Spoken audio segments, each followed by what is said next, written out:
ये क्या लगाओगे ये आएगा अभी तो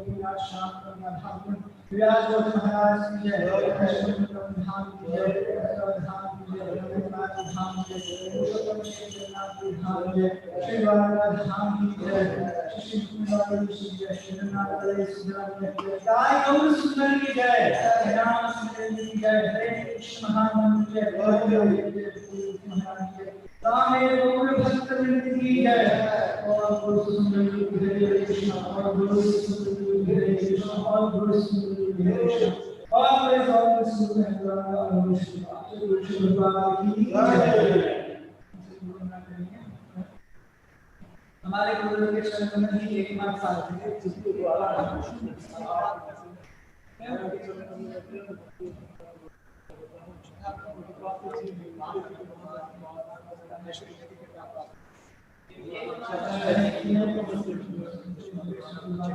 उनके चरणों में अनुराग की स्थिति है समस्त वे मन आपको बोलते हैं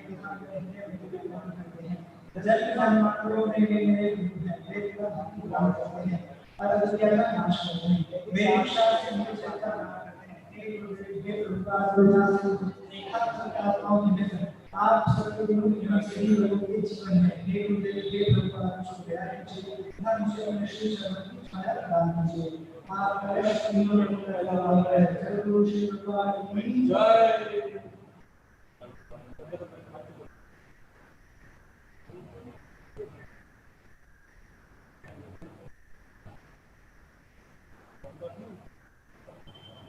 हरे कृष्णा पूजी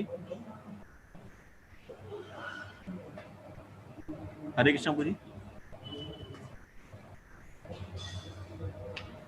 आवाज नहीं आ रही उसमें बटन चलाया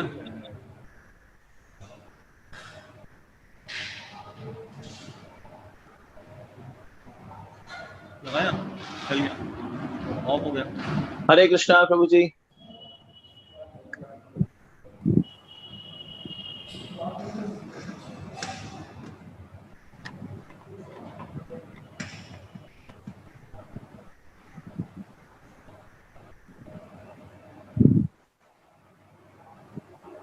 हरे शबू प्रभु जी का म्यूट ऑफ करो। जय द्वारका प्रभु। ये हरे कृष्णा प्रभु जी। हाँ प्रभु जी का म्यूट ऑफ करो ना। प्रभु जी अपने आप को अनम्यूट कर सकते हैं खुद। अच्छा ओ ठीक है ठीक है। हरे कृष्णा प्रभु जी, दान प्रणाम प्रभु जी। इस वैस रुक्मिणी कृष्ण प्रभु जी की जय। मुझे अपना म्यूट ऑफ कर दीजिए प्रभु जी।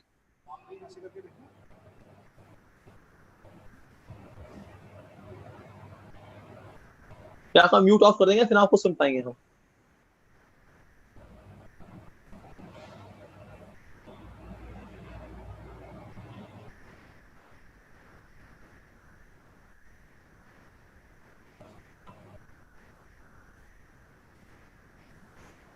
यस हाँ या आपकी आवाज आएगी फिर कुछ बोलिए प्रभु जी।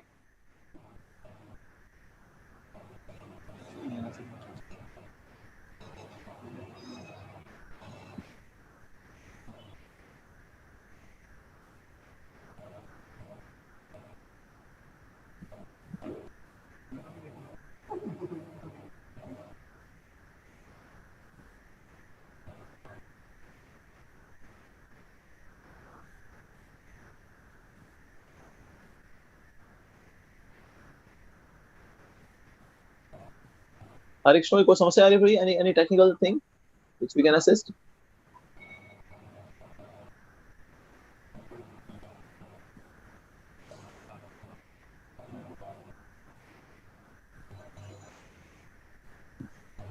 प्रभु जी are you able to hear प्रभु जी? क्या आपको हमारी आवाज आ रही है प्रभु जी आपको?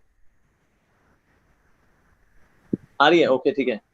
हम वेट कर रहे हैं आपकी आवाज आने का। हमें लगा टेक्निकली कुछ ना हो कुछ फ्लॉ ना हो।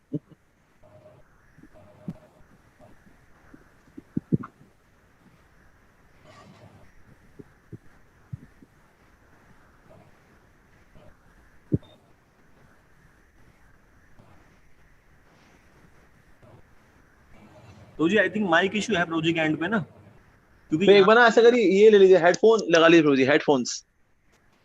अगर आप हेडफोन्स लगा लेंगे उससे आपकी आवाज आएगी। हो सकता है सीधे आवाज ना आ रही हो इससे थ्रू आएगी शायद।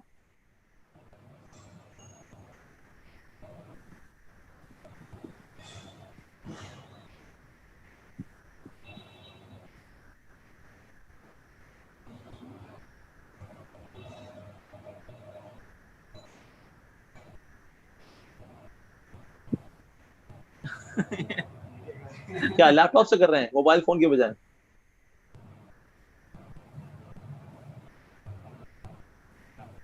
फिर बेस्ट रहता है स्मार्टफोन ले लें उसको ना इस पर लगा रहे हैं जो ट्राइपॉड होता है।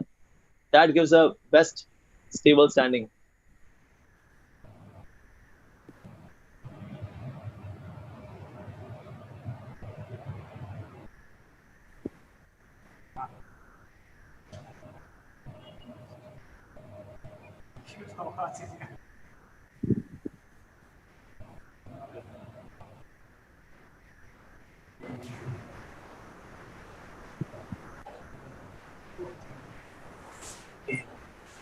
हरे कृष्णा मोगलीला प्रभु जी। हाँ जी बताइए आपकी आवाज हरे सही कृष्ण। है क्रिस्टल क्लियर आवाज एकदम। दंडवत प्रणाम। अब मोबाइल पे कर दे उसके दिन चले। हाँ चला हेलो है ना हो जाएगा ना कान पे तो लगाइए। हो गया। हरे कृष्णा। हरे कृष्णा धन्यवाद प्रभु जी। जय। आवाज आ रही है प्रभु? अब क्रिस्टल क्लियर आवाज आ रही है। यस प्रभु जी। जय हो जय हो। Thank you so much. मैं चाह रहा था कंप्यूटर पे करके ना स्क्रीन शेयर करने में थोड़ी आसानी हो जाती। ओह अच्छा। तो लेकिन ना कुछ एनीवे सो हाँ जी आप करेंगे स्क्रीन शेयर कैसे करेंगे फिर? जी ऐसा कर परपट वगैरह पढ़ना कि प्रभु जी बोले अपने सिस्टम से, लेकिन मतलब सॉरी प्रभु जी के माइक से बोले लेकिन स्क्रीन शेयर वहां से कर दें। स्क्रीन शेयर अच्छा। तो भी लैपटॉप से आप स्क्रीन शेयर कर सकते हैं और मोबाइल फोन से आप बोल सकते हैं। ऐसा भी होता है? हाँ बिल्कुल आप जितनी जगह लॉगिन करना चाहें। क्या क्या बात है, ये तो बहुत अच्छी बात है। ऐसा ही कर लेते हैं, बहुत अच्छा दे दिया। सो अगर आपका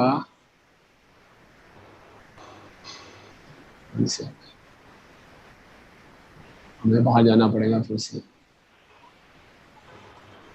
लेकिन बाहर नहीं आ रहा भाई, आप दोनों में लॉगिन कर लीजिए, मोबाइल फोन में भी और लैपटॉप में उसका भी। यार वो आईडी है ना। अच्छा, अपेयरेंस डॉट बनना।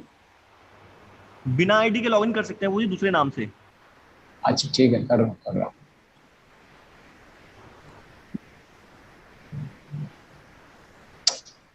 नेट चला गया।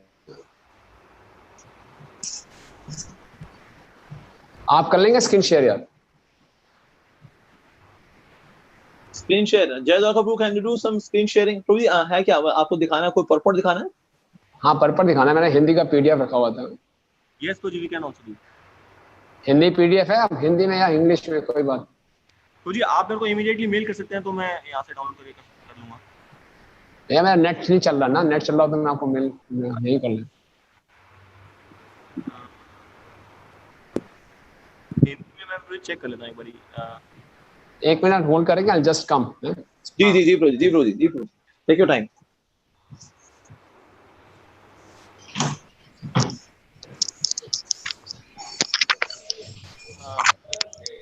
हरे कृष्ण जी, वैसे ये प्रभु जी कौन सा कंटेंट लेने वाले हैं? तो भागवतम का लेना है?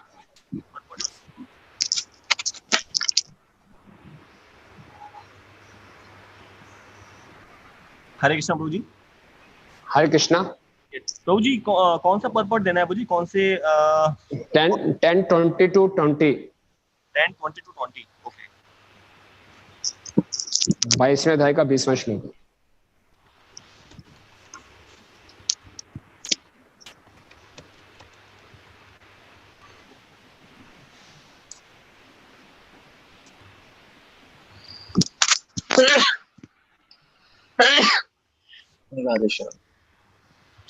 हो गया यार, क्या दिखा पाओगे?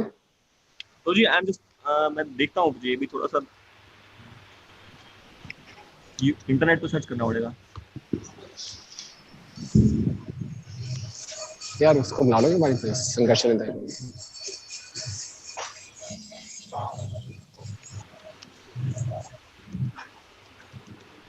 तो प्रभु जी आप अभी स्क्रीन पे आप कोई वर्स दिखाएंगे प्रभु जी, पर्टिकुलर वर्स? हाँ यार वर्स, हाँ वर्स दिखाना चाह रहा था, वो फिर थोड़ा अच्छा रहता। नहीं अदरवाइज प्रभु जी आप पढ़ लीजिए, हम सुन लेंगे प्रभु जी। ठीक है, चलो ऐसे ही कर लें। सॉरी। नहीं प्रभु जी, please please, that's fine, technology always is quite tricky. हाँ ठीक है, स्टार्ट। ओम अज्ञानतिमिरन्धस्य ज्ञानाञ्जनशलाकया चक्षुरुन्मिलितं येन तस्मै श्रीगुरुवे नमः। श्रीचैतन्यमनोभीष्टं स्थापितं येन भूतले स्वयं रूपा कदा मह्यं ददाति स्वपदान्तिकं।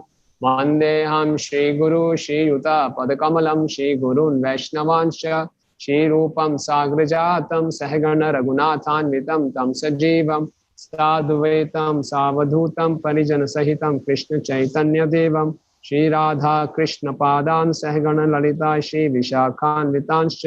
हे कृष्ण करुणा सिंधु दीन बंधु जगतपते गोपेश गोपिका कांत राधा कांत नमस्तुते।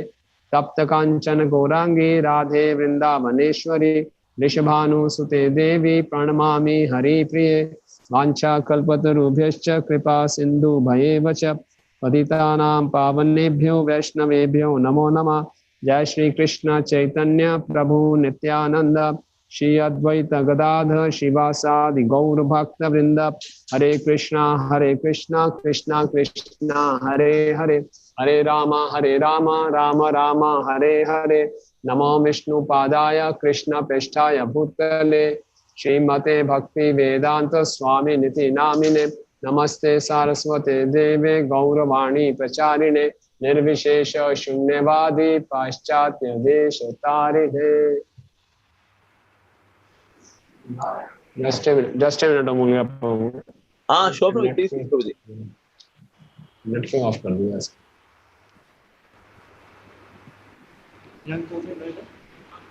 डाउनलोड कर दिया, मैं स्क्रीन शेयर करनी है। वो एक मिनट लग जाता है।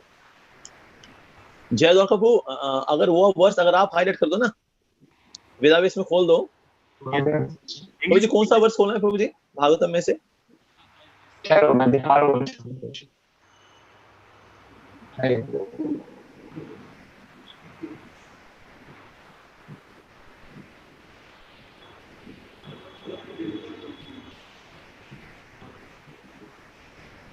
तो हरे कृष्णा, बहुत बहुत धन्यवाद, आपने मौका दिया। आप कहाँ पे हो अभी? प्रभु जी आप कहाँ पे हो? द्वारका में ही हो? हाँ द्वारका में अपने रूम में बैठा हूँ प्रभु जी। अच्छा अच्छा अच्छा।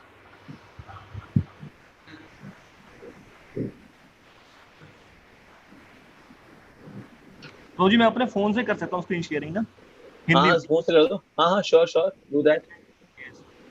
इसका तो कौन सा पासवर्ड क्या वर्स है?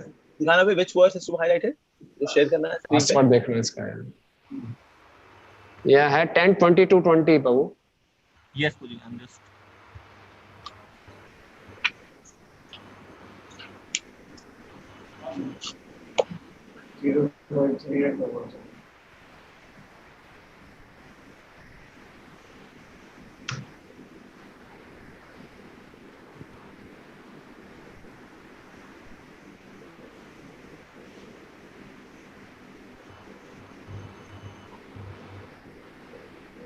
हरे कृष्णा, आ गया प्रभु, मेरे उस पे आ गया। अच्छा मेरी स्क्रीन आ रही है प्रभु जी? हाँ आ गया, मैं आपको दिखा रहा हूँ। ठहरिए।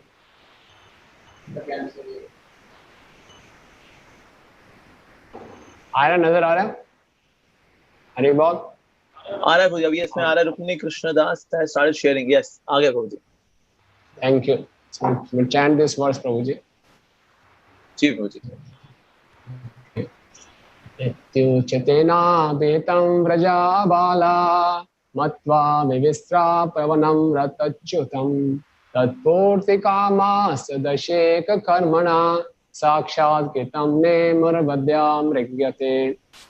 इसका अनुवाद है, हाँ, इस तरह वृंदावन की युवतियों ने कृष्ण के द्वारा कहे गए वचनों पर विचार करके यह मान लिया कि नदी में नग्न स्नान करने से वे अपने व्रत से पतित हुई हैं, किंतु तो भी वे अपना व्रत पूरा करना चाहती थी, और चूंकि भगवान कृष्ण समस्त पुण्य कर्मों के प्रत्यक्ष चरम फल हैं, अतः अपने पापों को धो डालने के उद्देश्य से उन्होंने कृष्ण को नमस्कार किया। कोई तात्पर्य पड़ेगा प्रभु जी? जी आप पढ़े। मैं पढ़ूं प्रभु जी?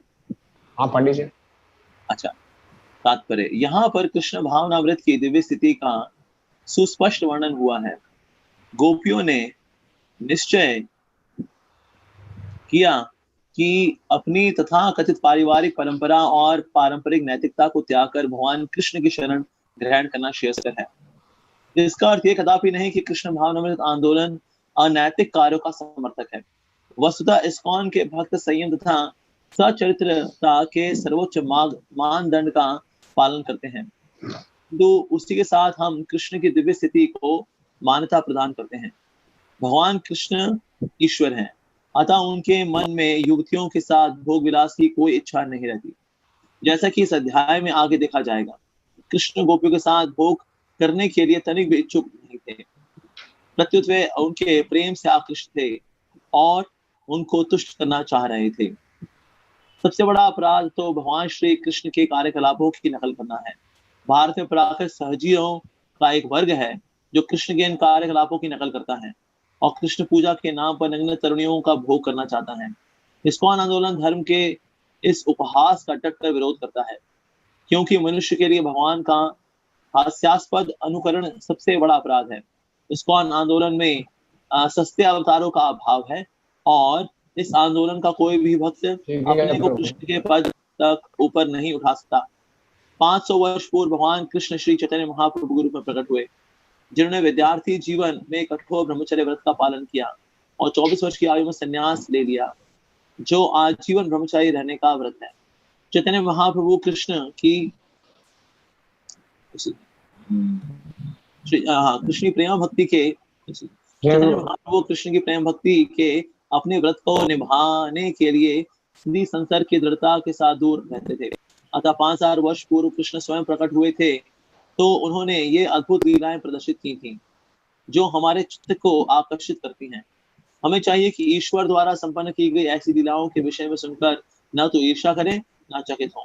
ऐसा हमारे अज्ञान के कारण है, क्योंकि यदि हम इन कार्यों को करने का प्रयास करें तो हमारे शरीर कामासक्त हो जाएंगे, किंतु कृष्ण परब्रह्म है, इसलिए वह किसी तरह की भौतिक इच्छा से तनिक भी विचलित नहीं होते।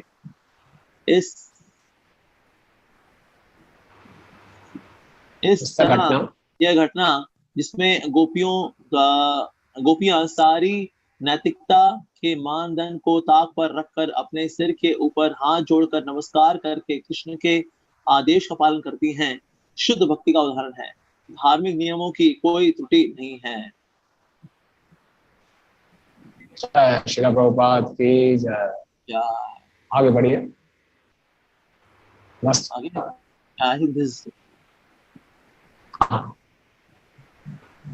आया नजर है।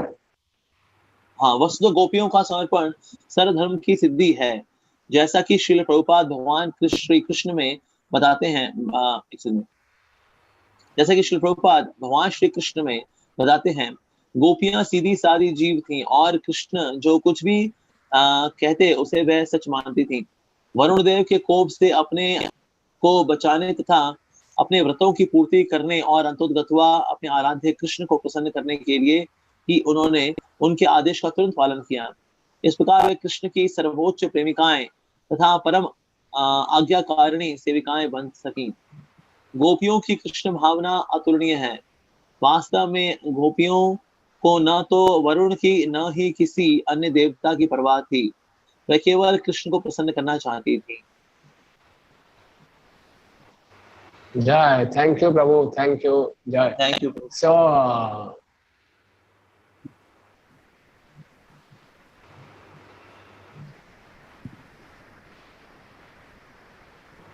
Thank you. सो आवाज आ रही है प्रभु ना? Yes, Hare Krishna. Yes Pradeep. So thank you प्रभु फॉर द डिले। और अभी एक बहुत ही सुंदर लीला है और बहुत ही विचित्र लीला है, और इसको समझने के लिए बहुत ही हमें फिलॉसफी को गहराई में जाना पड़ेगा। लीला इस प्रकार से भागवतम दशम स्कंद का 22वां अध्याय है, और इसमें भगवान श्री कृष्ण गोपियों के वस्त्र चुरा रहे हैं। गोपियां कात्यायनी व्रत रख रही हैं। कात्यायनी व्रत रखे जाते हैं मिड नवंबर से मिड दिसंबर, मार्गशीर्ष के महीने में, जो हमारे लिए भगवद गीता मैराथन का महीना होता है। इसमें हम भी व्रत लेते हैं, मैराथन करते हैं। तो गोपियां भी कात्यायनी की पूजा करती हैं कृष्ण को अपने पति के रूप में पाने के लिए। रोज सुबह ब्रह्म मुहूर्त में उठकर यमुना में स्नान करती हैं, बहुत तपस्या करती हैं, खिचड़ी खाती हैं बिना नमक के, और कात्यायनी देवी से प्रार्थना करती है कृष्ण पति के रूप में मिल जाए। ये जो लीला है आचार्यगण बताते हैं ये अविवाहित गोपियां कर रही है।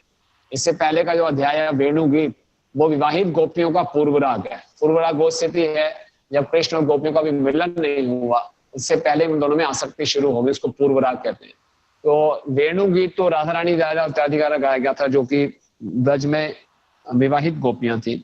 और ये जो है कात्यायनी व्रत रखा ब्रज की अविवाहित गोपियों ने कि कृष्ण से हमारा विवाह हो जाए, कृष्ण में पति के रूप में प्राप्त हो जाए।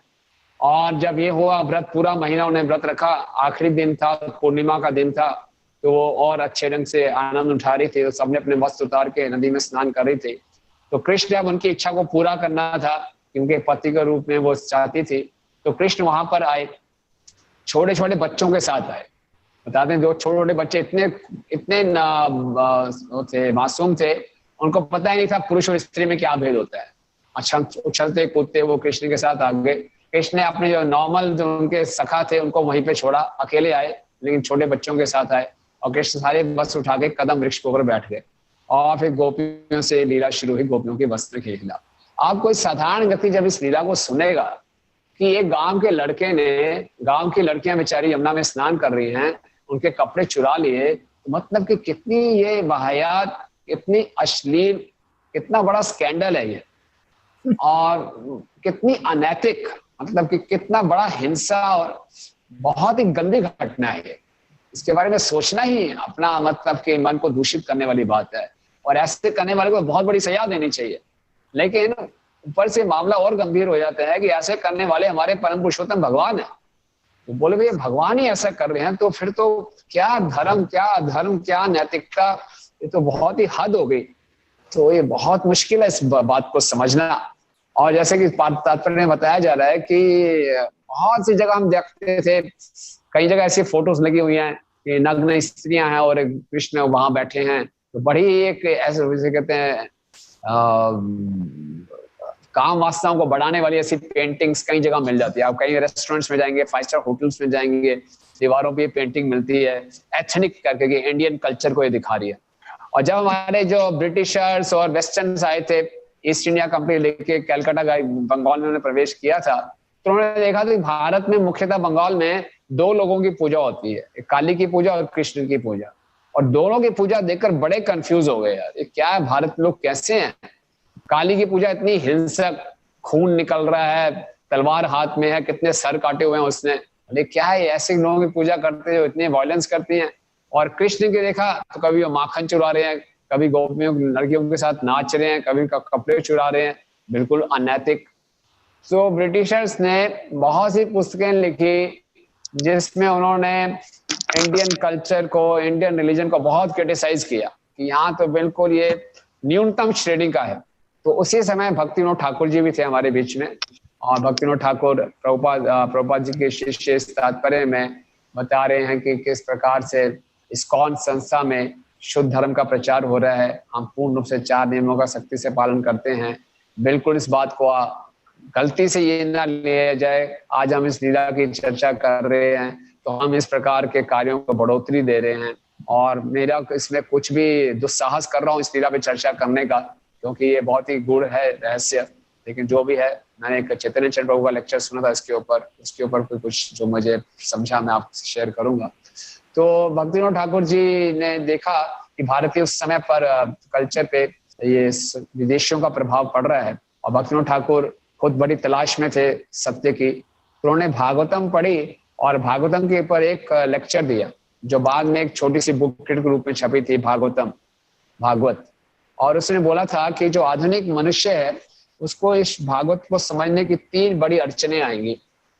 सबसे पहली अड़चन ये आएगी कि भागवतम में जो क्रोनोलॉजी नहीं है, क्रमवश घटनाएं को नहीं बताया गया, और कॉस्मोलॉजी, क्रोनोलॉजी और कॉस्मोलॉजी जो पूरे अंतरिक्ष का, ब्रह्मांड का स्ट्रक्चर बताया है। सुमेरु पर्वत है, उसका जो आधार है वो नुकीला है, और उसका जो ऊपर है वो बड़ा चपटा है, और पता नहीं कितना उसकी ऊंचाई है। तो सब बड़ा इमेजिनेशन लगता है, जम्मू द्वीप कहाँ पे है पता नहीं चलता। तो कॉस्मोलॉजी देखकर सारा कंफ्यूजन हो जाता है, किसी को समझ नहीं आएगा। तो पहला भागवतम में जो अड़चन आएगी एक आधुनिक व्यक्ति को पढ़ने में, कॉस्मोलॉजी समझने में। लेकिन जैसे 5th कैंटो को बोला जाता है, 5th कैंटो एक फिल्टर है। अगर जो श्रद्धालु लोग हैं वहीं रुक जाएंगे, और जो श्रद्धालु हैं वो आगे बढ़ेंगे, 10वें स्कंद तक पहुंचेंगे। तो श्रद्धा टेस्ट हो जाती है 5th कैंटो पे पहुंच के कि कितनी श्रद्धा है आपको भागवतम में भगवान है। कुछ समझ में नहीं भी आ रहा, फिर भी श्रद्धा ये ठीक होगा तो व्यक्ति आगे बढ़ता है। और भागवतम का मुख्य उद्देश्य कॉस्मोलॉजी समझाना नहीं है। भागवतम का मुख्य उद्देश्य तो वेद्यम वास्तव मत्र वस्तु शिवदम ताप त्रय अनुमूलनम। भागवतम का विषय वस्तु कृष्ण से प्रेम है। तो पहला ऑब्स्टेकल ये रहेगा। दूसरा ऑब्स्टेकल वो कह रहा था कि बहुत ही गहरी फिलॉसफी भक्तिविनोद ठाकुर बताते हैं। इसका जो सांख्य योग है, सृष्टि की रचना कैसे हुई, कितनी बार हम पढ़ लेते हैं समझ नहीं पाते। विराट रूप तो समझ में नहीं आया, विराट रूप है, सांख्य फिलॉसफी है, उद्धव गीर ने फिलॉसफी बताई गई है। तो ये बहुत ही गहरी फिलॉसफी है जो बड़े बड़े बुद्धिजीवी जीवी समझ नहीं पाते। और तीसरा जो भागवतम में सबसे बड़ी अड़चन आएगी आधुनिक व्यक्ति को समझने में, वो है अनैतिकता। कि यहाँ के जो भगवान है, पुरुषोत्तम भगवान है, झूठ भी बोल रहे हैं, वो माखन भी चुरा रहे हैं, कपड़े भी चुरा रहे हैं, रासलीला भी कर रहे हैं, बिल्कुल समझ से पार। तो 3 बड़ी बाधाएं आएंगे समझने में। तो वास्तव में जो श्रीमद् भागवतम है ये निगम कल्पतरु गणितम फलम, सारे वैदिक शास्त्रों की परिकाष्ठा है, वेदांत सूत्र पे स्वाभाविक कमेंट्री है, और उच्चतम साहित्य है। उसमें ऐसी अनैतिक बातें तो समझ में नहीं आती। और बोला ये सब वैदिक शास्त्रों का ये फल है, टॉप मोस्ट वैदिक नॉलेज है, और टॉप मोस्ट वैदिक नॉलेज इन बातों को उत्साहित किया जा रहा है, ऐसी बातें दी जा रही है, तो बात समझने में आती नहीं। तो इसके पीछे समझना पड़ेगा कि ये जो बातें हैं कृष्ण से संबंधित हैं, इसलिए थोड़ी सी अलग है। क्योंकि जो भागवतम के रचयिता हैं श्री व्यास देव, वो भी इस बात से जानते थे कि बातें अनैतिक हैं, लेकिन भक्तिविनोद ठाकुर जी एक लॉजिकल सेंस में बात करते हैं कि पूरी भागवतम में ऐसे अवैध संबंध तो छोड़ो, पूरे मैथुन की निंदा की गई है, कंडेम किया गया मैथुन जीवन को। मैथुन आदि है मेरी तुच्छम सुखम, जो मैथुन का सुख है बिल्कुल तुच्छ है। और इससे पहले के स्कंद, 9वें स्कंद में सौबरी मुनि की कथा है, पुरूरवा की कथा है और ये याति महाराज की कथा है, जिसमें यही निष्कर्ष निकला कि इंद्र भोग में कुछ नहीं रखा, मैथुन जीवन में कुछ नहीं रखा। अब 10वें स्कंद में आके जो 10वें स्कंद का शीर्ष है, जो वास्तविक चीज है, वो है पंचरसाध्याय, और वहां पे रासलीला है, मैथुन जीवन है, फिर से बढ़ोतरी दी जा रही है मैथुन को। ऐसा कैसे? पूरे भागवत में इसको कंडेम किया गया और 10वें स्कंद में इसका गुणगान किया गया। तो ऐसा क्यों? क्योंकि ये बहुत ही अलग स्तर पे है, बहुत समथिंग स्पेशल होगा। तो क्या स्पेशल है? क्योंकि ये कृष्ण से संबंधित है, स्वयं कृष्ण इसको कर रहे हैं। तो इसका मतलब जो हमारे वैदिक शास्त्र में भगवान को पूर्ण रूप से समझाया गया है, कंप्लीट कंसेप्शन ऑफ भगवान। बाकी जो धर्मों में भगवान के विषय में एक आंशिक ज्ञान प्राप्त होता है ना, कि भगवान केवल एक नैतिकता का स्तर रखते हैं, क्या ठीक है क्या गलत है ये बताते हैं। लेकिन वैदिक स्तरों में भगवान की व्यक्तिगत जीवन भी बताया गया है ना, क्या उसका व्यक्तिगत जीवन है। आप आत्म साक्षात्कार विज्ञान में प्रभुपाद बताते हैं कि यहाँ तक कि कृष्ण की सेक्स लाइफ के बारे में वर्णन है ना। आप सब बाकी सब भक्त लोग वहां मंदिर में बैठे हैं, सच्चीपति प्रभु और ये सब, अगर आप वीडियो ऑन कर लेंगे आपके दर्शन हो जाएंगे। सच्चीपति भाई वीडियो ऑन कर लीजिए प्लीज, और टेम्पल हॉल में जो है वीडियो ऑन कर लीजिए। यस हाँ थोड़ा, क्योंकि अब तो दर्शन नहीं होते, एक बात छोटे से बॉक्स में थोड़े से दर्शन हो जाए वही बड़ा सौभाग्य है भक्तों के। ऑल ग्लोरीज टू ज़ूम, हमें दर्शन हो जाते हैं क्योंकि तब भी उत्साह बढ़ता है। तो ये सचिपति को धन्यवाद प्रणाम। जय हो। तो हाँ क्या कह रहे थे प्रभु? तो भागवत सनातन धर्म में भगवान को का पूर्ण उसको कंसेप्चुअल समझाया गया है, जबकि बाकी दूसरे धर्मों में भगवान के बारे में एक नैतिक स्तर पे बात होती है बस, कि भगवान जो ठीक कार्य कर रहे हैं उनको इनाम देते हैं, जो गलत कार्य कर रहे हैं उनको सजा देती हैं। लेकिन हमारा सनातन धर्म और गहराई में जाता है और सनातन धर्म में बताता है कि भगवान पूर्ण है, सब कुछ है भगवान में। और जैसे कि आजकल उसमें आधुनिक जगत में ये बातें बड़ी होती हैं कि भगवान पुरुष है कि स्त्री है ना, और कई फेमिनिस्ट मूवमेंट्स हैं वो बोलते हैं कि भगवान को आप पुरुष क्यों लिखते हो, भगवान स्त्री भी तो होती है, आपने शुरू से भगवान को ही पुरुष बना दिया तभी तो पुरुषों का बोलबाला है संसार में, नहीं भगवान स्त्री है, ऐसा है। और कई ऐसे बाइबल के एडिशन हैं वहां पे उन्होंने चेंज कर दिया, एडिट कर दिया, जहां गॉड को ही रखा था वो शी कर दिया, कईयों में शी लिखा हुआ है कईयों में ही लिखा हुआ है, इतना कंफ्यूजन होगा, उन्होंने ही शी हटा के इट कर दिया, कईयों में पता नहीं ही है कि शी है तो भगवान को इट कर दिया। तो ये एक ऑब्जेक्ट हो गया, किसी को क्लैरिटी नहीं है। लेकिन वैदिक साहित्य बता रहे हैं कि भगवान कौन है, कि मेल और फीमेल की कैटेगरी में भगवान को ला ही नहीं सकते, भगवान मेल भी हैं और फीमेल भी है ना, क्योंकि राधा कृष्ण एक आत्मा दो देह धरी, एक ही आत्मा है और दो देह हैं। और क्यों दो देह धरी? अन्य उन्हें विलास करी, लीला करने के लिए वही कृष्ण राधा रानी बन जाते हैं। यानी कि कृष्ण जो अगर भगवान का देखें तो पुरुष रूप भी है और एक स्त्री रूप भी है। प्रभुपाद कहते हैं Shrimati Radha Rani is a female god and Krishna is a male god. तो इस प्रकार से जो हमारा वैदिक कंसेप्शन है वो पूर्ण है। और ये भी बताया गया कि भगवान में सब कुछ है, जन्मादि अस्य यतः। तो यानी कि इस संसार में भौतिक जगत में अगर पुरुष और स्त्री का जो आकर्षण है वो सबसे प्रमुख बताया गया है। एक पूरे जगत का ड्राइविंग फोर्स है पुरुष और स्त्री का आपस में आकर्षण। एक बार श्रीला प्रभुपाद अमेरिका में थे तो उनके सामने उनके सन्यासी शिष्य बैठे थे, जिन्होंने नया सन्यास लिया था, बढ़िया सर मुंडा हुआ डंडा पकड़ के ऐसे बैठे हैं। और प्रभुपाद ने उनकी आंखों में आंखें डाल के बोला, what do you think about New York women?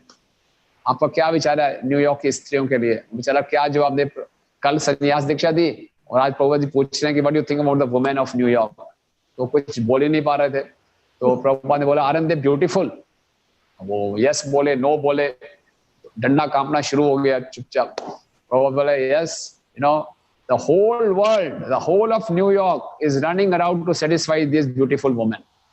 पूरा का पूरा जो न्यूयॉर्क इस चक्कर में घूम रहा है कैसे सुंदर स्त्रियों को संतुष्ट किया जाए। तो इस भौतिक जगत का ये ड्राइविंग फोर्स है। तो वो इतना जो मुख्य फोर्स है भौतिक जगत का, ये कहां से तो आया होगा, पुरुष और स्त्री का आकर्षण कहां से आया, इसका कोई जवाब नहीं है इस संसार में और दूसरे धर्मों में। लेकिन वैदिक शास्त्र बता रहे, श्रीमद् भागवतम बता रहा है जन्मादि अस्य यतः, यानी कि इसके स्त्रोत्र भी भगवान हैं। और हालांकि जैसे भगवत गीता में बताया गया ऊर्ध्वमूला उदक शाखम अश्वत्थम प्राहुव्यम छंदास्य यस्य पर्णानि यस्तम वेद स वेदविद, जो वट वृक्ष की तरह तुलना की गई वो एक उल्टा है भौतिक जगत आध्यात्मिक जगत का पूरा 180 डिग्री उल्टा है। तो ये रिफ्लेक्शन है, और जो रिफ्लेक्शन है इसका मतलब कहीं वास्तविकता है। तो इस संसार जो कि रिफ्लेक्शन है उसमें पुरुष स्त्री का आकर्षण है, इसका मतलब कहीं एक असली जगत है वहां भी पुरुष स्त्री का आकर्षण होगा।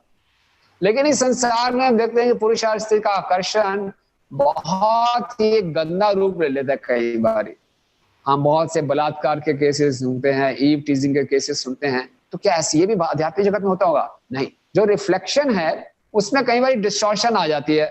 आम का वृक्ष है वो रिफ्लेक्ट हो रहा है पानी में, तो पानी हिलता तो आम भी हिलता हुआ दिखाई दे रहा है। लेकिन जब पेड़ के ऊपर आम है वो हिल नहीं रहा, लेकिन उसकी जो इमेज है वो हिलती हुई दिखाई हो रही है। तो इसका मतलब इस संसार में जो रिफ्लेक्शन है वो डिस्टॉर्शन दिखाई दे सकते हैं प्रकृति के 3 गुणों के प्रभाव से, लेकिन वास्तविकता में कोई ऐसा डिस्टॉर्शन नहीं है, कोई ऐसा परिवर्तन नहीं है। तो इसीलिए ये बात हमें समझना है कि जो पुरुष स्त्री का आकर्षण इस संसार में एक परवर्टेड रिफ्लेक्शन है आध्यात्मिक जगत का, और वहां पे जो पुरुष स्त्री है वो शुरुआत है कृष्ण और राधा रानी जी से। और इस बात को और गहराई से समझने के लिए सबसे पहले कि भगवान पुरुष है या स्त्री है, हमें ये जानना पड़ेगा कि हम ना तो पुरुष है ना तो स्त्री है, हमें शरीर नहीं है। भगवद गीता में सबसे प्रारंभ में ही बताया गया कि आप शरीर नहीं हो। सबसे पहले तो ये बात समझनी पड़ेगी, क्योंकि जब तक हम अपने को आप पुरुष और स्त्री समझेंगे तो ये जो लीला है, एक लड़के ने लड़कियों के कपड़े चुरा लिए, ये बहुत गंदी लीला है, ये तो बहुत ही बेकार की बात है, ये तो निंदनीय बात है। तो पहले तो ये जानना पड़ेगा हम ना तो पुरुष हैं ना कोई स्त्री हैं, और हमारे स्वरूप का हमारे संसार के पुरुष स्त्री के देह से कुछ भी लेना देना नहीं है। लेकिन अगर हम पुरुष और स्त्री के कुछ फॉर्म दिखाई दे रहे हैं, एक कहीं तो होते होंगे, हाँ वो है आध्यात्मिक जगत में Krishna is the original male, अगर उनको हम कहना चाहें, and Shrimati Radha Rani is the original female. हालांकि उनको इस ढंग से नहीं कह सकते। एक बारी परम पूजनीय भक्ति ब्रत भागवत स्वामी महाराज राधाष्टमी पे लेक्चर दे रहे थे, हम पुणे में थे लीड्स के कोर्स में, तो बहुत सुंदर बात बोली थी उन्होंने। बोले श्रीमती राधा रानी के लिए बोला she is not a female, है ना, she is not a female. अब बोले शी भी और फीमेल भी नहीं है, तो उस तरीके से इस संसार की स्त्री नहीं है ना इस संसार के पुरुष नहीं है, लेकिन पुरुष और स्त्री जैसा एक रूप है ना। तो अगर पुरुष और स्त्री जैसा रूप है जैसा हम संसार में देखते हैं, तो अब यहाँ का आकर्षण तो हम जानते हैं, यहाँ पुरुष और स्त्री के बीच में काम वासनाओं का आकर्षण है, एक दूसरे को शोषण करने का फोर्स है। तो आध्यात्मिक जगत में कैसा संबंध है? तो आध्यात्मिक जगत में जो सारा संबंध है वो प्रेम का संबंध है। ना आत्म इंद्रिय प्रीति वांछा करे काम नाम, कृष्ण इंद्रिय प्रीति वांछा धरे प्रेम नाम, हरे प्रेम नाम। तो ये जो है पूरे ये प्रेम की बात है। पूरा आध्यात्मिक जगत का मतलब मुख्य है प्रेम ही प्रेम। और श्रीमद् भागवतम हमें इसके बारे में बताती है वो प्रेम क्या है। जो एक वास्तविक वस्तु है, भागवत का विषय है, वो है प्रेम। और देखते हैं पूरे भागवतम में भगवान और भक्तों के बीच के प्रेम की बातें हैं, सारी कथाएं। और वास्तव में प्रभुपाद बोलते हैं जीव और भगवान के बीच में एक संबंध का एक ही नाम है, वो है प्रेम। और देखते हैं भागवतम के पहले स्कंद में भीष्म पितामह का प्रेम है कृष्ण के साथ, कुंती महारानी का प्रेम है कृष्ण के साथ, प्रहलाद महाराज का नरसिंह भगवान के साथ, अम्बरीश महाराज, पृथु महाराज, है ना, वृतासुर। कुंती महारानी प्रार्थना कर रहे हैं कि भगवान मेरा आपसे आकर्षण ऐसा हो जाए जैसे नदियां समुद्र की तरफ बहती हैं, और यही लगभग सेम प्रार्थना वृतासुर भी कर रहे हैं। तो दिखने में रूप कितने अलग अलग हैं, वो एक वृद्ध स्त्री हैं और ये कितने खतरनाक असुर हैं। तो दोनों के हृदय में क्या है? प्रेम है। एक्सटर्नल्स में बहुत अंतर है। कोई राजा है, कोई छोटा बच्चा है, प्रहलाद महाराज छोटे बच्चे हैं, ध्रुव महाराज भी छोटे बालक हैं, गजेंद्र पशु हैं, कितनी वैरायटी ऑफ फॉर्म्स हैं, लेकिन सबके हृदय में क्या है? प्रेम। कहानी किसकी है? प्रेम की। तो भागवतम 9वें स्कंद तक आते आते अपने इस पाठक को ये प्रशिक्षित कर देती है कि हम एक्सटर्नल्स पे ना जाएं, इंटरनल्स पे जाएं। एक्सटर्नल्स बड़े अलग अलग हो सकते हैं। वो स्त्री रूप में है कुंती महारानी, वृतासुर असुर के रूप में है, प्रहलाद महाराज बालक के रूप में है, गजेंद्र पशु के रूप में है, हनुमान जी एक किम पुरुष हैं। तो एक्सटर्नल्स बड़े अलग अलग हैं, लेकिन इंटरनल एक ही है कि सब भगवान से प्रेम करते हैं। तो 9वें स्कंद तक पहुंचते पहुंचते एक पाठक को, तभी प्रभुपाद बोलते हैं by the study of 9th canto will be on the platform of self realization, कि हम बाहरी रूप से नहीं देखेंगे, शारीरिक स्तर से नहीं देखेंगे। जब कोई इस मानसिकता में आ जाता है तब वो दशम स्कंद में प्रवेश करने का अधिकारी बनता है, इन लीलाओं को सही ढंग से अप्रिशिएट कर पाएगा। जब तक हम दशम स्कंद को भी कृष्ण गोपियों की लीलाओं को पुरुष और स्त्री के हिसाब से देखेंगे तो अपराध भी करेंगे और हमारी काम वासनाएं बढ़ेंगी। अब ये सीन तो किसी पोर्नोग्राफी का सीन लग रहा है। ये तो कि लड़कियां नहा रही हैं, लड़का आया कपड़े चुरा लिए, लड़कियों को बोला नंगे बाहर निकलो, छी छी छी। ये आपके उसमें लिखा हुआ है, आपके भागवतम में, ये मंदिरों में आप लोग चर्चा करते हैं ऐसे, है ना? ये कैसी घटनाएं आपकी है?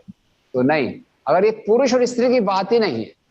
जब हनुमान जी को राम जी ने आलिंगन किया फिर कोई दिक्कत नहीं है, कृष्ण ने गोपियों को आलिंगन के लिए तो दिक्कत हो गई।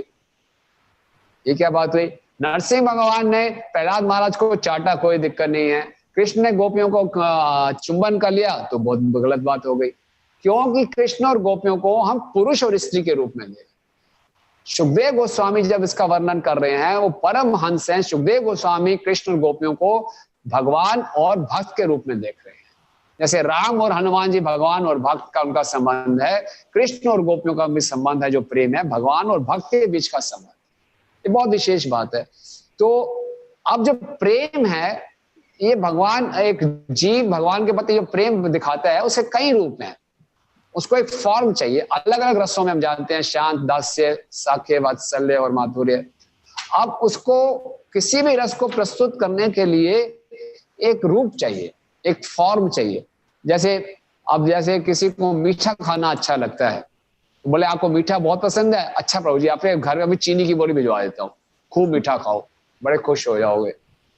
आपको नमक अच्छा लगता है, लो जी नमक की बोरी खा लो, खुश हो जाओगे ना, कितना नमक खाना है। नहीं भैया, मेरे को अगर मीठा अच्छा लगता है तो इसको अच्छे ढंग से पैक करके दो, बढ़िया रसगुल्ला बना के दो तो मीठा खाना अच्छा लगेगा। नमकीन खाना अच्छा लगता है तो समोसा बना के दो तो अच्छा लगेगा। इसी ढंग से भगवान को कोई जीव अपनी भावनाएं अर्पित करना चाहता है तो भगवान उसको एक सूटेबल फॉर्म दे देते हैं, वो भावनाएं अर्पित करने के लिए ना, सूटेबल फॉर्म दे देते हैं। यशोदा मैया के अंदर वात्सल्य भाव है, वो भगवान को अर्पित करना चाहती है, तो एक माँ का रूप दे दिया उनको, ताकि वात्सल्य रस का वो भगवान के साथ आस्वादन कर सके। साख्य भाव ने भगवान के साथ कोई खेलकूद करने वाला चाहिए, तो उनको एक सखा का रूप दे दिया ना। शांत भाव में है, जो कोई ऐसी एक्टिव सेवा नहीं करना चाहते, बस खाली भगवान को अप्रिशिएट करना, चलो पेड़ पौधे बन जाओ आप। तो एक हरेक जीव को अपना जो प्रेम प्रकट करने के लिए कृष्ण के द्वारा एक सूटेबल फॉर्म दिया जाता है। इसी रंग से जैसे शांत रस है, कृष्णदास कविराज गोस्वामी रूप शिक्षा में चैतन्य महाप्रभु बताते हैं, शांत रस क्या शुरुआत होती है? शांत रस की शुरुआत है कि भौतिक जगत से बिल्कुल अनासक्ति और कृष्ण से पूर्ण रूप से आसक्ति, ये शांत भाव है। तो इसी शांत भाव में ही पुरुष स्त्री का आकर्षण तो यही समाप्त हो गया। पुरुष स्त्री का तो आकर्षण है ही नहीं, क्योंकि भौतिक जगत से पूरी अनासक्ति है और कृष्ण में पूरी आसक्ति है। तो शांत भाव तो यही है। और जब शांत भाव में पुरुष स्त्री के आकर्षण को रिजेक्ट कर दिया तो फिर माधुर्य भाव में कहाँ होगा पुरुष स्त्री का आकर्षण? तो पुरुष स्त्री के आकर्षण की बात नहीं है, कृष्ण को अपना प्रेम प्रदर्शित करना है। तो कृष्ण अपने सर्वोत्तम भक्तों को एक स्त्री का रूप देते हैं, ताकि इस स्त्री के रूप में वो कृष्ण को पूर्ण रूप से संतुष्ट कर सकते हैं। क्योंकि प्रेम की परिभाषा क्या है? कृष्ण इंद्रिय प्रीति इच्छा धरे प्रेम नाम। कृष्ण की इंद्रियों को संतुष्ट करना, यानी कि भगवान कृष्ण की इंद्रियां हैं, भगवान कोई खाली कंसेप्ट नहीं है, वो एक व्यक्ति है, उनकी इंद्रियां हैं। श्रीमती राधा रानी ने कृष्ण की जीवा को संतुष्ट करना है तो अलग अलग पकवान बनाती हैं। कृष्ण की आंखों को संतुष्ट करना है तो गोपियां अपने आप को उनके सामने सजा के जाती हैं। तो सभी इंद्रियों को संतुष्ट करने के लिए जो कृष्ण की जो परफेक्ट फॉर्म है वो है एक फीमेल फॉर्म भगवान उनको देते हैं। तो ये कोई योनि नहीं है, गोपियां कोई योनि नहीं है, फीमेल योनि नहीं है जो कि इस संसार में है। इस संसार में तो हम योनि बदलते रहते हैं। अक्सर जो इस संसार में अभी पुरुष योनि में है, अगली योनि में स्त्री योनि में जाते हैं, क्योंकि स्त्रियों के प्रति आकर्षण होता है। स्त्रियां अगली योनि में पुरुष की देह धारण करती हैं, अक्सर ही चलता रहता है। लेकिन वहां पे आध्यात्मिक जगह में तो गोपियां गोपियां ही हैं, सखा सखा ही हैं। ये उनके सनातन रूप है, ये कोई योनि नहीं है। ये रूप उनको दिया गया भगवान ने क्योंकि वो इस रूप में आके भगवान के साथ एक विशेष रस का आस्वादन कर। जैसे संसार में भी देखते हैं, एक पुरुष के कई संबंध हैं, पत्नी के साथ संबंध है, माँ के संबंध है, बच्चों के साथ है, दोस्त हैं, अपने कोई सर्वेंट हैं, तो दास्य, साखे, वात्सल्य और माधुर्य है। लेकिन सबसे जो इंटीमेट रिलेशनशिप है वो मैन एंड वुमन का एक जो एक उनका कॉन्जुगल रिलेशनशिप है या हस्बैंड वाइफ का रिलेशनशिप है, प्रेमी प्रेमिका का रिलेशनशिप है, वो सबसे ज्यादा अंतरंगा है, सबसे ज्यादा इंटीमेट रिलेशन है। तो यहाँ तक हम पहुंचे कि जो अभी तक चर्चा की कि इस लीला को एक साधारण पुरुष स्त्री की लीला के रूप में नहीं देखना, और ये लीला भगवान एक और कृष्ण, भगवान और गोपियों के बीच में, भक्त और भगवान के बीच में प्रेम का आदान प्रदान है। और जो गोपियां थी, कात्यायनी व्रत रख रही हैं, कृष्ण को पति के रूप में चाहती थी, तो कृष्ण को जब ये बात मालूम चली तो उनसे रेसिप्रोकेट करने के लिए कृष्ण आए। और जब कृष्ण ने उनको बोला कि अब आप नदी से बाहर निकलो, और बोले, बहुत लंबी बातचीत होती है, और क्या है, आचार्य विश्वनाथ चक्रवर्ती ठाकुर जी ने उसके बहुत रसिक टीकाएं दी है, क्या क्या बातचीत होती है कृष्ण और गोपियों के बीच में। आप साधारण व्यक्ति जो शुरू से लीला को देखते बोले ये तो क्या बात है, बड़ी अनैतिक है, वो इन टीकाओं कहाँ अप्रिशिएट कर पाएगा, है ना।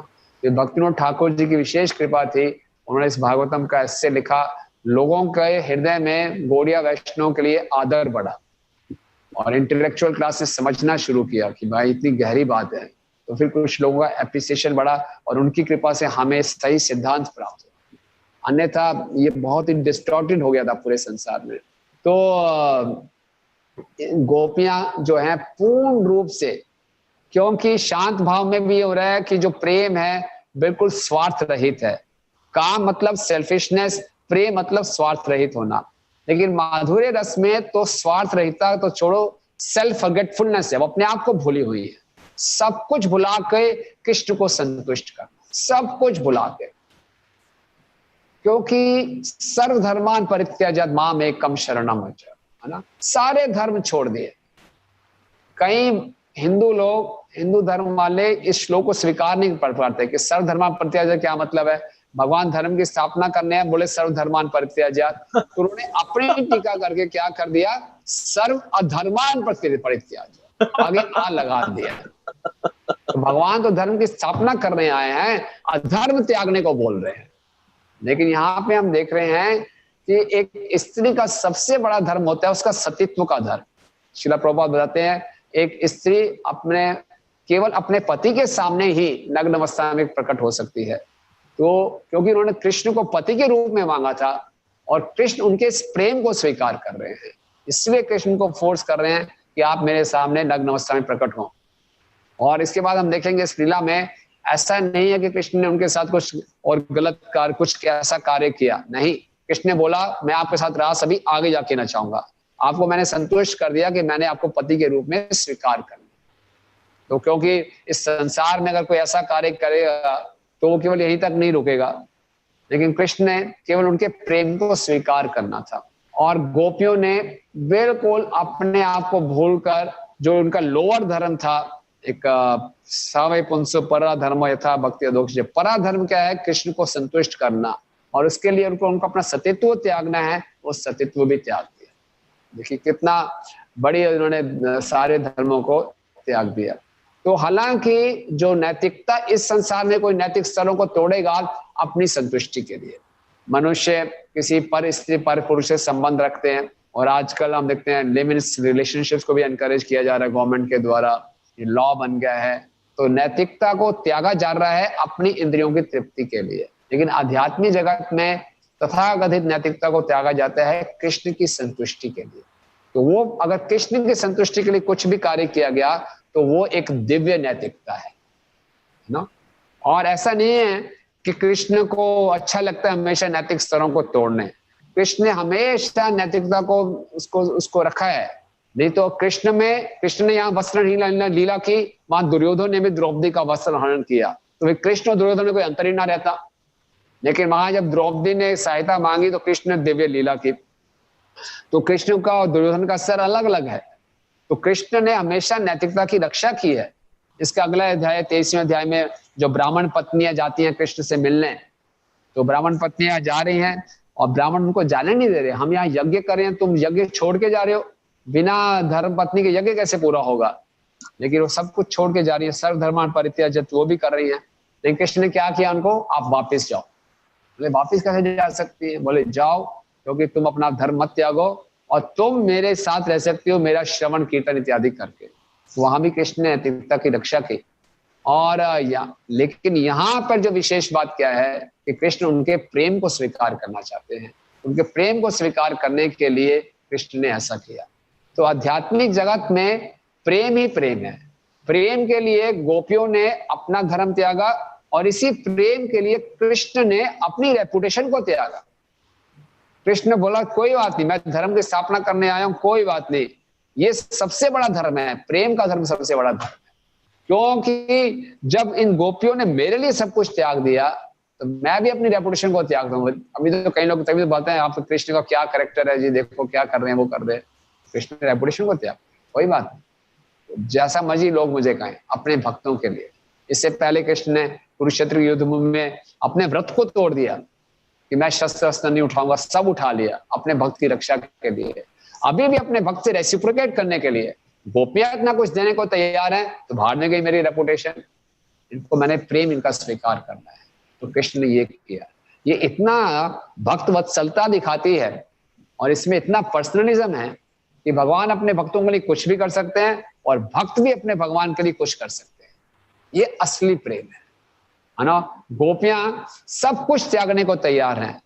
वो इस संसार की बुरी चीजों को भी त्यागने को तैयार है और इस संसार की अच्छी चीजों को भी त्यागने को तैयार।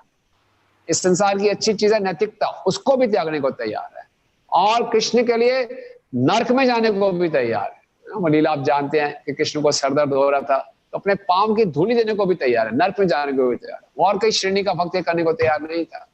इसीलिए गोपियों को सर्वश्रेष्ठ भक्त कहा गया, इसीलिए गोपियां कृष्ण को इतनी प्रिय है। तो ये बहुत ही दिव्य स्तर की लीला है और इससे तभी चैतन्य महाप्रभु कहते हैं रम्या क्वाचिद उपासना वजोदु वर्गेण व कल्पिता, कि हमको भक्ति करनी है इस गोपियों के भाव में, ताकि गोपियों के भाव को हम अनुकूल कर सके। अभी मैं आपको दिखाता हूं कि अगर कोई ये बातें समझ गया है, फिर वो कृष्ण और गोपियों के बीच में जो वार्तालाप हो रहा है उसको वो कुछ रियलिश कर पाएगा। तो आपके साथ दोबारा स्क्रीन शेयर करना चाहूंगा। कुछ परपट पढ़ते हैं जहां पे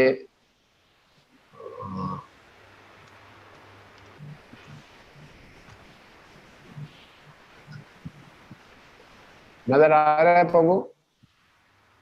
अभी हो रही कृष्णा इन प्रोग्रेस है प्रभु जी। हाँ हो गए जी प्रभु जी। देखिए आप इसका परपट कोई पढ़ेंगे? आप में से पढ़ेंगे? वेद चैतन्य प्रभु पढ़ेंगे कोई आप में से? Temple devotees? मैं पढ़ता हूँ भाई, वो सब टेंपल हॉल में बैठे हो प्रभु जी, मैं पढ़ लेता हूँ। श्री विश्वनाथ इसकी ट्रांसलेशन पढ़ो प्रभु जी पहले। हाँ मैंने ट्रांसलेशन पढ़ी। Okay, translation is like this. Seeing how Krishna was joking with them, the gopis became fully immersed in love for him. And as they glanced at each other, they began to laugh and joke among themselves, even in their embarrassment. But still, they did not come out of the water. कोई translation की आवश्यकता तो नहीं है? हम translation की आवश्यकता तो नहीं, no regard. Srila Vishwanath Chandra Thakur explains this verse as follows. The gopis were from most respectable families and they might have argued with Krishna. Why don't you simply leave our clothes on the bank of the river and go away? Krishna might have replied, but there are so many of you that some of the girls might take clothes belonging to another. The gopis would reply, "We are honest and never steal anything. We never touch another's property." Then Krishna would say, "If that's true, then simply come and get your clothes. What is the difficulty?" When the gopis saw Krishna's determination, they were filled with loving ecstasy. Although embarrassed, they were overjoyed to receive such attention from Krishna. He was joking with them as if they were his wives or girlfriends, and gopis' only desire was to achieve such a relationship with him. At the same time, they were embarrassed to be seen naked by him, but still they could not help laughing at his joking words and even began to joke among themselves. One gopi urging another, "Go ahead, you go first, and let us see if Krishna plays any tricks on you. Then we will go later." Yeah. Okay. Thank you. और आगे पढ़ते हैं. So this is very nice. One can relish this. You know. Same पढ़े आगे. Same. Next. Okay, now Vishwanath Chandra Thakur. So yes. So in this way, Govinda continued to joke. Govinda here means one who uses sweet words. नहीं कहाँ पे आ रहे हैं? One sec. अच्छा okay. ये translation ही पढ़ गए. As Shri Govinda spoke to gopis in this way. अच्छा अब आ गया. Actually क्या वो थोड़ा 1-2 सेकंड ना वो डिले रहता है. हाँ right. As Shri Govinda, there is a translation now. As Shri Govinda spoke to the gopis in this way, his joking words completely captivated their minds. Submerged up to their necks in the cold water, they began to shiver. Thus, they addressed him as follows. फिर आप चाहे इसको थोड़ा zoom in कर सकते हैं bro जी. इसको अगर आप व्यू में क्लिक करेंगे ना, व्यू में ऊपर व्यू है ना, व्यू. हाँ. On the top there is view. On the top. नीचे आएंगे zoom आएगा कोई zoom. व्यू में प्रभु जी, व्यू में ऊपर व्यू में ये उसके वेदाव्यास में. हाँ जी वेदाव्यास. यस ठीक है. यार नीचे जूम आने दो जी. ठीक है. 200%. हाँ 200%. Yes.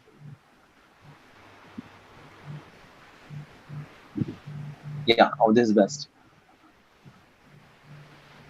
So now, okay, so transition goes like this once again. Govinda.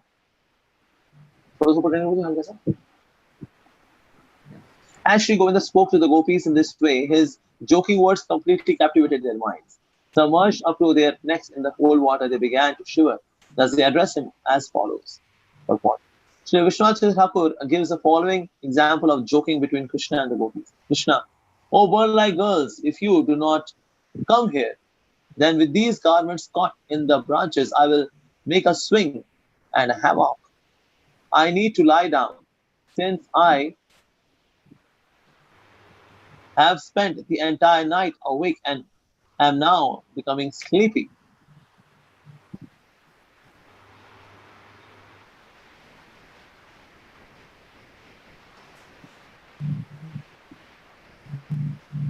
Yeah, gopis.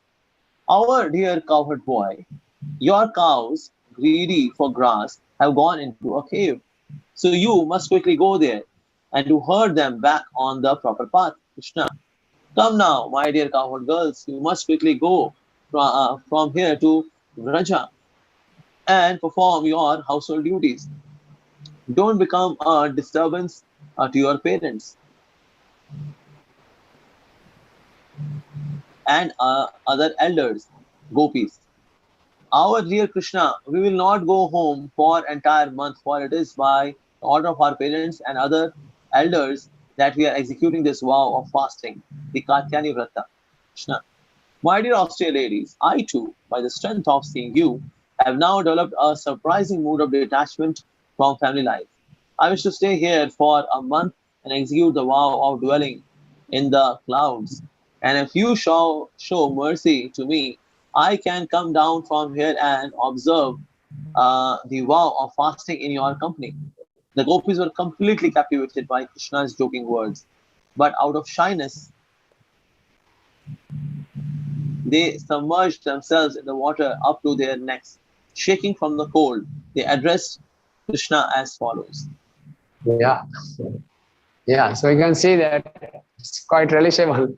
So कैसे विष्णु चक्रवर्ती ठाकुर जी बता रहे हैं गोपियों के बीच में भगवान का एक्सचेंज हुआ, लेकिन वही अप्रिशिएट कर पाएगा पहले हम इस स्तर पे आ जाएं कि इस लीला को एक साधारण पुरुष और स्त्री के भाव से ना दें।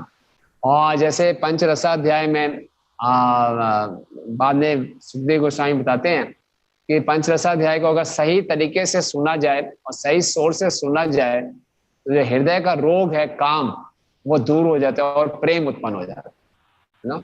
तो हम सबको हृदय के रोगी हैं, we are all heart patient, और हमें हार्ट अटैक होते रहते हैं बीच बीच में, नस के अटैक होते रहते हैं। तो उसका इन सारे अटैक से छुटकारा पाने का एक सीधा तरीका है हृदय कामम रोग जो है कि हमें भगवान की लीलाओं को सही सोर्स से, Prabhupada is a right bonafide source, उससे हम सुने पढ़ें तो ये काम वासना दूर हो सकती है। देखिए संसार की कोई रोमांटिक फिल्म आती है, वो एक क्लेम कर सकते हैं कि आप ये रोमांटिक मूवी देखो आपकी रोमांस करने की इच्छा खत्म हो जाएगी। हम तो रोमांटिक मूवी देखते हैं अपनों को हीरो मानते हैं कि मैं काश ऐसा होता, हमारी इच्छाएं और बढ़ जाती है और फ्रस्ट्रेशन भी बढ़ जाता है।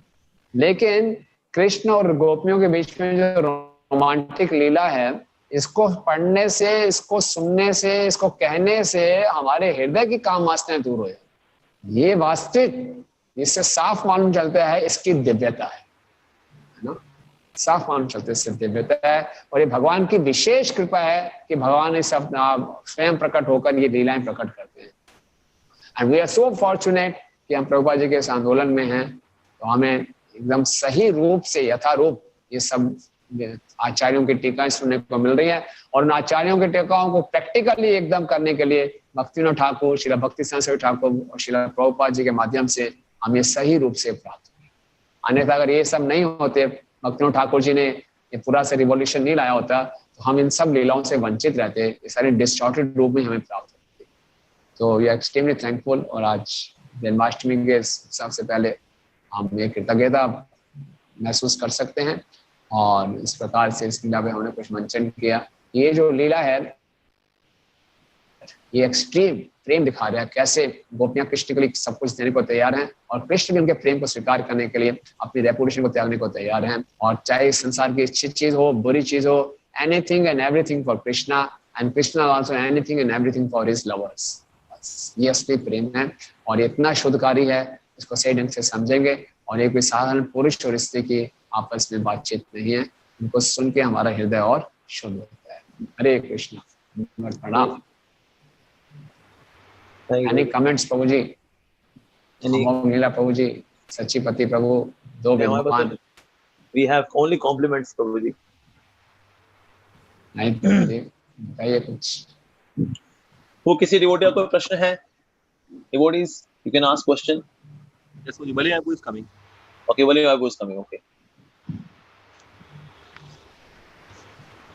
हरे कृष्ण प्रभु जी, धन्यवाद प्रणाम प्रभु जी, थैंक यू सो मच धन्यवाद प्रणाम प्रभु जी, धन्यवाद प्रणाम प्रभु जी। मेरा प्रश्न है कि जैसे एक तो है कृष्ण को संतुष्ट करना, कृष्ण के प्रति अट्रैक्शन डेवलप करना, और एक है भक्तों के साथ जो संबंध है हमारा डिवोट का, तो कैसे, मतलब हमें अभी इस लेवल में प्रभु जी किस प्रकार से लाइक कि हम एक तो दोनों पैरेलल चलेगा या हमें भक्तों के प्रति ज्यादा मतलब कि भक्तों के बीच में ज्यादा हम फोकस करें भक्तों के साथ संबंध बनाने में, तो कैसे हम आगे बढ़ सकते हैं? कृष्ण से संबंध बनाने के लिए आगे बढ़ेंगे, भक्तों से संबंध आगे बढ़ाने को बढ़े, फोकस किस पे ज्यादा करें, ये कहना आपका? यस प्रभु। बड़ा अच्छा प्रश्न है प्रभु। तो दोनों साथ साथ चलेंगे प्रभु जी, और कृष्ण की कृपा से ही हमें शक्ति मिलेगी कि भक्तों से संबंध बना पाएंगे। कृष्ण की कृपा से भक्तों का संग मिलता है और कृष्ण की कृपा से ही हमें बुद्धि मिलेगी हम भक्तों से कैसे व्यवहार करें। जो कनिष्ठ अधिकारी है उसके लिए बोला गया कि वो अच्छे ढंग से हरिनाम ले, आर्षविग्रह की सेवा करे, और आर्षविग्रह की सेवा करेगा, उसका हृदय शुद्ध होगा, तो उसका भक्तों के प्रति एप्रिसिएशन हृदय से और बढ़ेगा। तो कनिष्ठ स्तर पे हमारे लिए भक्तों से संबंध करना इतना संभव नहीं हो पाता, चाहते भी हैं कुछ ना कुछ हमारे अहंकार इत्यादि अनर्थ आगे आ जाते हैं। इसीलिए अच्छे ढंग से हरि नाम ने और अच्युत की सेवा में जुड़े। अच्युत की सेवा मतलब जरूरी नहीं है कि फ्रंट में आके आरती करनी है, कुछ भी बैकअप में भी सेवा हो, कुछ भी हो उसको करें, उससे हृदय शुद्ध होता है और फिर भक्तों से मित्रता करने की इच्छा और प्रबल होती है। लेकिन इसका मतलब ये नहीं है कि आप वहाँ पर आपको डिक्लेयर कर दें प्रभु मैं अभी कनिष्ठ के स्तर पे हूँ तो मैं आपसे ऐसी बातचीत करूँगा उनके सीधे तरीके से, नहीं, ये दोनों साथ साथ चल रहा है ना। भगवान की भी सेवा कर रहे हैं और जहाँ मौका मिलता है हम भक्तों से भी इसको अनुकूल करने का प्रयास करें। तो जितना भक्तों से संबंध अच्छा होगा उतना कृष्ण के प्रति आकर्षण बढ़ेगा। जितना हम कृष्ण की सेवा में जुड़ते हैं डायरेक्ट, उसमें हृदय शुद्ध होते हैं और भक्तों की से मित्रता बढ़ाने को इच्छा बढ़ती है। So they go simultaneously, but for a neophyte new devotee starts with Krishna. पहले कृष्ण उनको आकर्षित करते हैं, हालांकि जुड़ते हो भक्तों के माध्यम से हैं, लेकिन डीटीज हमें बहुत आकर्षित करते हैं, प्रसाद आकर्षित करता है, कीर्तन आकर्षित करता है, फिर धीरे धीरे भक्तों से।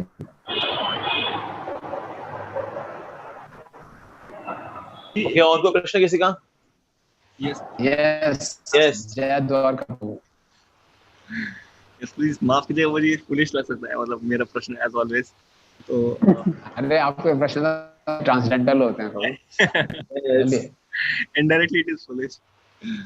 तो प्रभु जी जैसे हमने ये लीला के बारे में सुना कि द वन जो कि बोनाफाइड सोर्स सुनता है सही से, तो काम वासना जैसे जाती है, फिर प्रभुपाद जी के तात्पर्य जैसे हम देखते हैं बोनाफाइड है।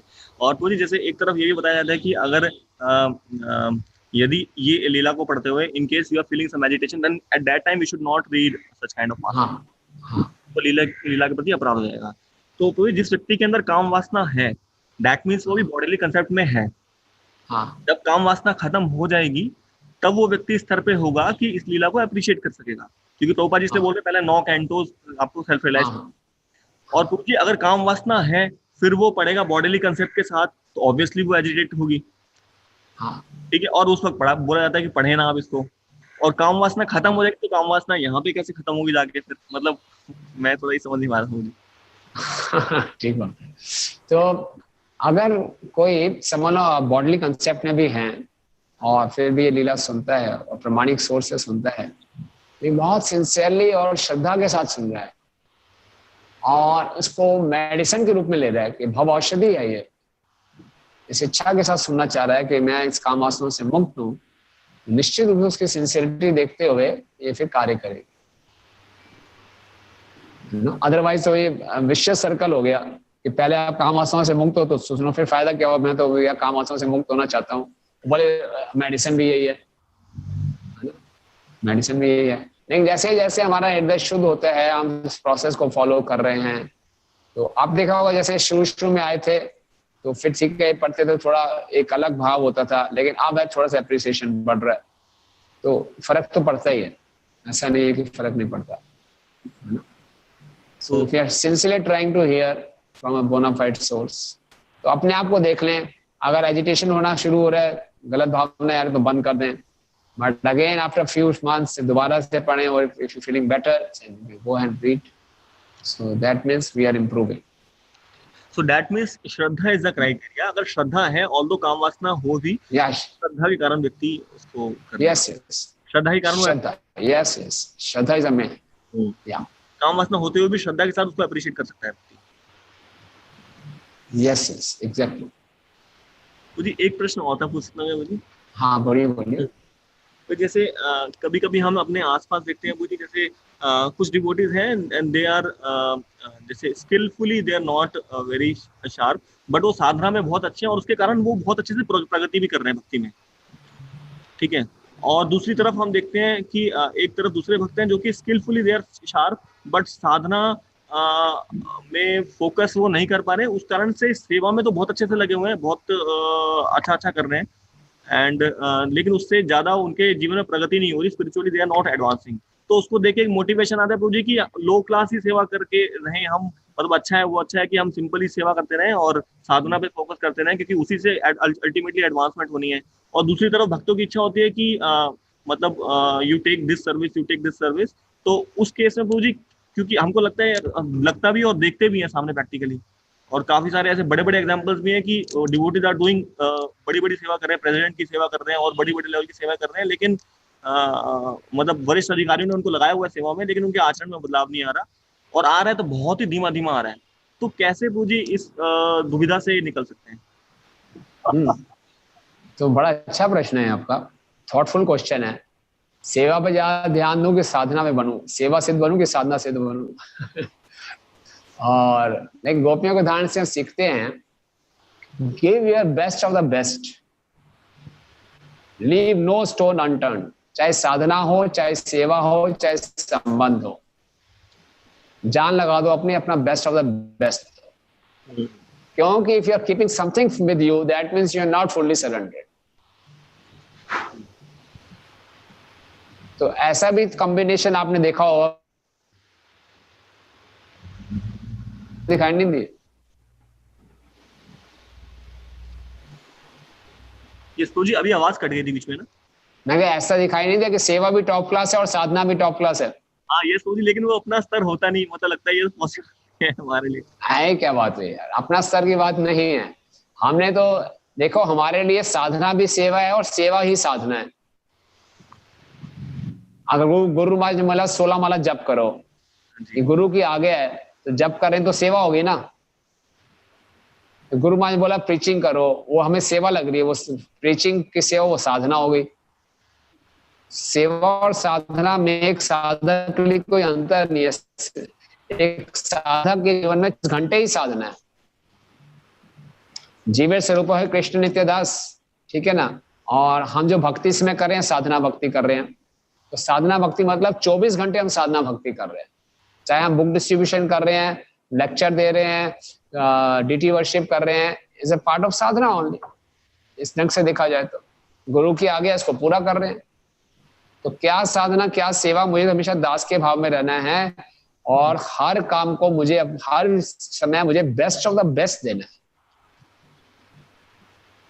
ये अपने कंफर्ट के लिए हम चुनते हैं, अभी मुझे थोड़ी साधना करनी है, अभी मुझे ये करना है, अभी ऐसा करना है, अभी वैसा करना है। Everything is for Guru and Krishna. गुरु जी के आगे है मॉर्निंग प्रोग्राम में अच्छे ढंग से रहो तो अच्छे ढंग से रहेंगे, उसमें मेरी तो सो कॉल्ड साधना हो जाएगी। तो गुरु जी के आगे है कि कम से कम 1 घंटा पढ़ना चाहिए तो पढ़ लूंगा, वो सो कॉल्ड साधना होगी। तो गुरु जी के आगे है कि 8 घंटे कम से कम अपनी इंद्रियों को भगवान की सेवा में लगाओ तो होगी। बस क्या दिक्कत क्या है?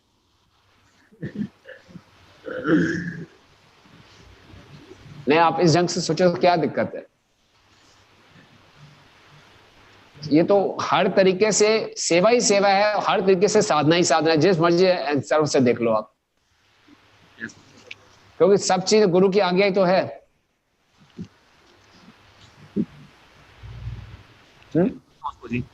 तो ये गलत है कि चलो जी मैं आज थोड़ा सा भजनानंदी बन जाता हूँ, साधना अच्छे ढंग से करूंगा, सेवा को नेग्लेक्ट कर दूंगा, नहीं।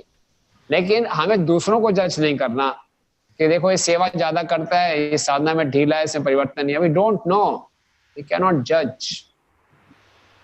और गुरु देख रहे हैं कि एक प्रवृत्ति की बात होती है, किसी की प्रवृत्ति होती है, ठीक है जी, उसको ये वाली सेवा करना ज्यादा अच्छा लग रहा है कि जप अच्छे ढंग से कर लूं, जप करता तो ज्यादा नींद आती है, भाग दौड़ जितनी मर्जी करवा लो, तो ठीक है, कर तो कृष्ण के लिए रहा है ना, कर तो गुरु के लिए कर रहा है, तो गुरु उसको वहां लगा, चल तेरी ये प्रवृत्ति है इसमें लग जाए। The main thing is to please the Guru.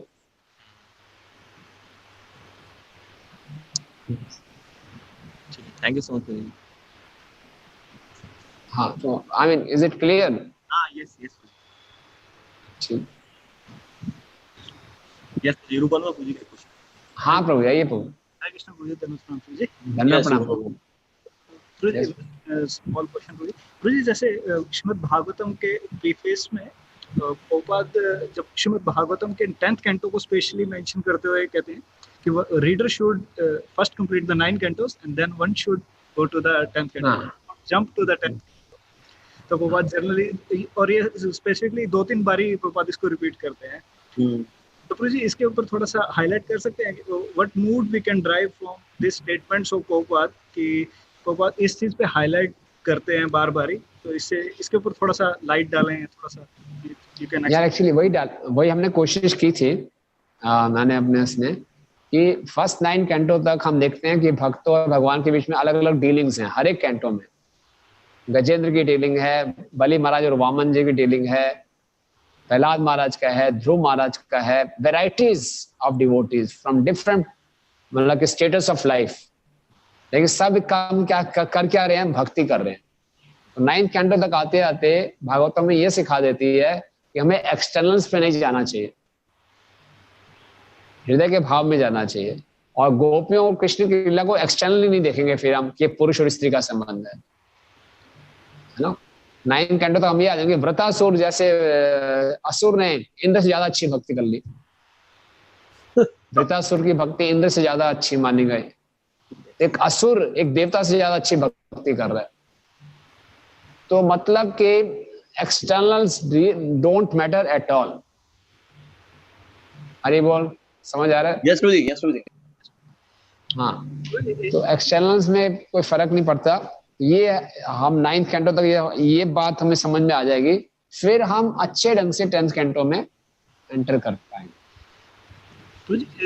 मतलब जस्ट एक एक्सपीरियंस पूछ रहा था क्वेश्चन कि एज ए कंडीशन सोल, और जब हम भक्ति में भी नहीं आते तो ये पास टाइम जनरली हमें एजिटेट करते हैं, और अगर कोई इसको प्रॉपरली या अनटाइमली इसको सुनता है तो इज इट ड्यू टू कि अभी तक हमने लव को एग्जैक्टली एक्सपीरियंस नहीं किया, और जनरली हम लस्ट को ही एक्सपीरियंस करते हैं, तो हमें ये चश्मे से ही हम वो देखते हैं। तो ये मेरा ऐसा सोचना सही है प्रभु जी कि हमने इवन डिवोटीज के बीच में भी लव रेसिप्रोकेशन बहुत कम किया होता है, और व्हाट टू से भगवान और भक्त का तो बहुत दूर है। तो 10th कैंटो में जब ऐसे पास टाइम जाएंगे तो वो भी हम ऐसे ही देखेंगे जैसे मटेरियल आउटलुक से देख पा रहे हैं। तो ऐसा सोचना सही है प्रभु जी?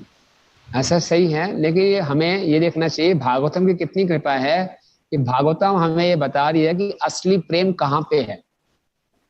हमें मालूम चल रहा है कि असली आम कहाँ पे है। अगर हम बोलते रहे निराकारवादियों की तरह इस संसार के काम वासनाओं को छोड़ो छोड़ो छोड़ो, कहाँ छोड़ो? जो आम दिखाई दे रहा है उसको तो पकड़ूंगा ही ना। जब तक ये नहीं बताओगे असली आम कहाँ है, मैं तो इमेज के पीछे भागूंगा। तो इस संसार में जो लस्ट है, काम वासना है, सेक्स है, हम उसी के पीछे भाग रहे हैं। लेकिन भागवतम बता रहे हैं नहीं नहीं, ये तो परवर्टेड है, असली है प्रेम, कृष्ण के साथ प्रेम। तो एटलीस्ट हमें मालूम चल गया कि ये असली चीज है, ये नकली चीज है। और इस भावना से आगे बढ़ेंगे तो यस, धीरे धीरे रियलाइजेशन होगा। जैसे जैसे हृदय शुद्ध होता जाएगा, तो जितना इन लीलाओं को भक्तों के संग में सुनेंगे, करेंगे, साधना का प्रोसेस फॉलो करेंगे, तो हृदय शुद्ध होता जाएगा और ये अप्रिसिएशन बढ़ेगा। Thank you Guru, thank you. Thank you प्रभु, थैंक यू। ठीक है प्रभु जी, सचिपति प्रभु कुछ कहिए आप please.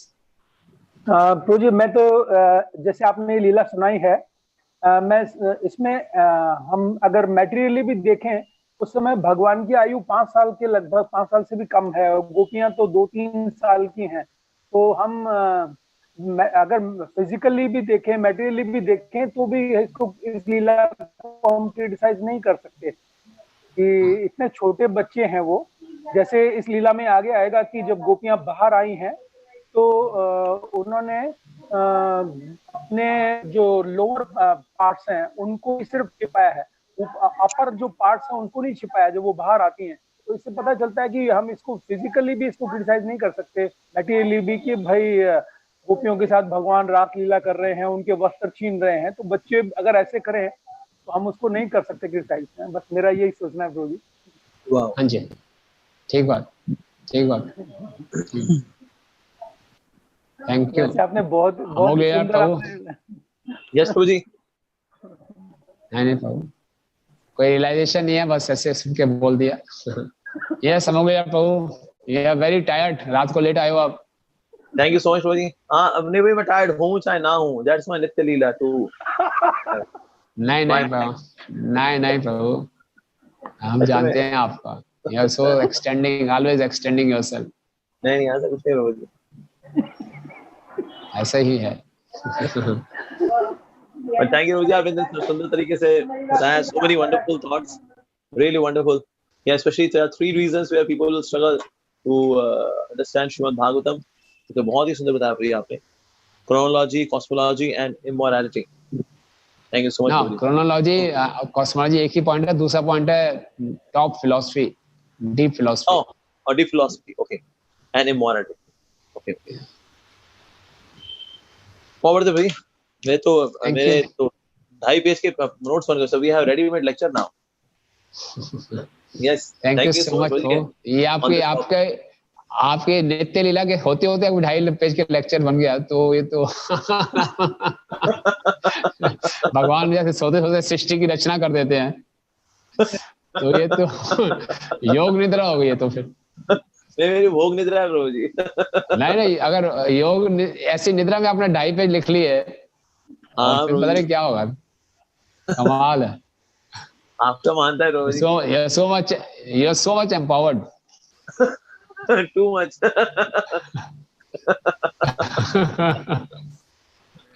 Thank you, Prabhuji. We are really grateful to you.